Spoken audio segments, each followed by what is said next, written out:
নমস্কার, আমি ডক্টর অরুণিমা ঘোষ। আমি একজন সাইকিয়াট্রিস্ট এবং আজকে আমরা আলোচনা করব অটিজম সম্পর্কে বা অটিজম স্পেকট্রাম ডিসঅর্ডারের যেসব উপসর্গগুলো থাকে সেগুলো সম্পর্কে। অটিজম একটি নিউরো ডেভেলপমেন্টাল ডিসঅর্ডার, যে নামটার সঙ্গে আজকের দিনে হয়তো আমরা সকলেই পরিচিত। প্রত্যেক 100টি বাচ্চার মধ্যে একজন বাচ্চার অটিজম হতে পারে এবং ছেলেদের ক্ষেত্রে অটিজম হওয়ার প্রিভ্যালেন্স মেয়েদের থেকে একটু বেশি থাকে। তো অটিজমের ক্ষেত্রে যে সমস্যাগুলো দেখা দেয় সেগুলো মূলত কীরকম? দু ধরনের সমস্যা হয়। একটা হচ্ছে সোশ্যাল কমিউনিকেশনে ডিফিকাল্টি হয়, আর একটা হচ্ছে রিপিটেটিভ রেস্ট্রিক্টিভ বিহেভিয়ার। সোশ্যাল কমিউনিকেশনে কী কী সমস্যা হতে পারে?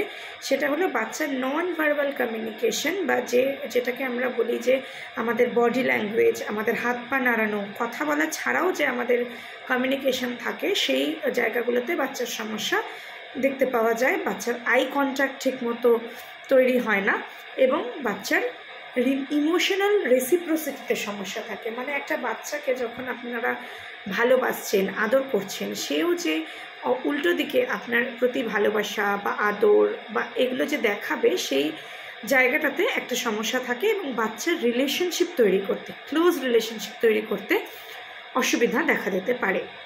তো এটা গেল হচ্ছে সোশ্যাল কমিউনিকেশনের যে সমস্যাগুলো থাকে। এছাড়া যে সমস্যা থাকে সেটা হচ্ছে রিপিটেটিভ রেস্ট্রিক্টেড বিহেভিয়ার।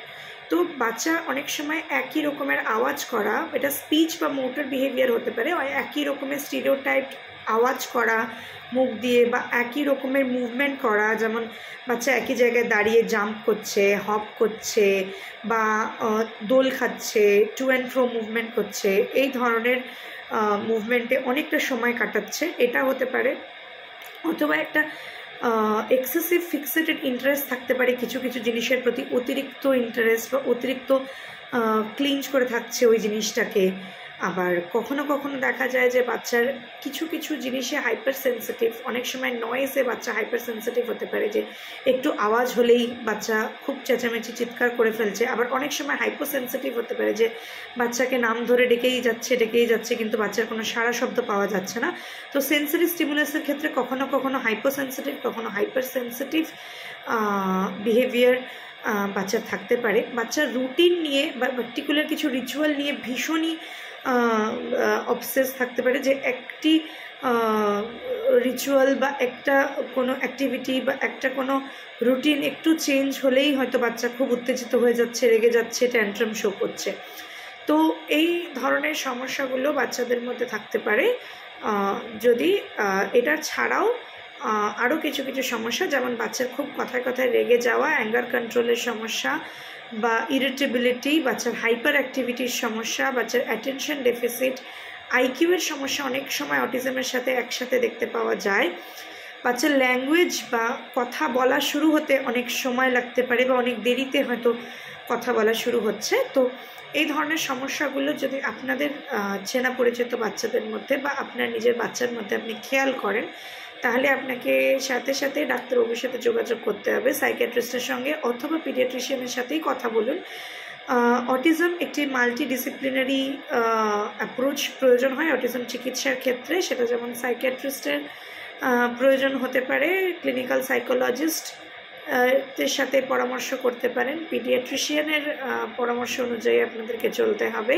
সেই সঙ্গে স্পিচ থেরাপির প্রয়োজন হতে পারে। অনেক সময় বাচ্চাদের ল্যাঙ্গুয়েজ ডিলে থাকে।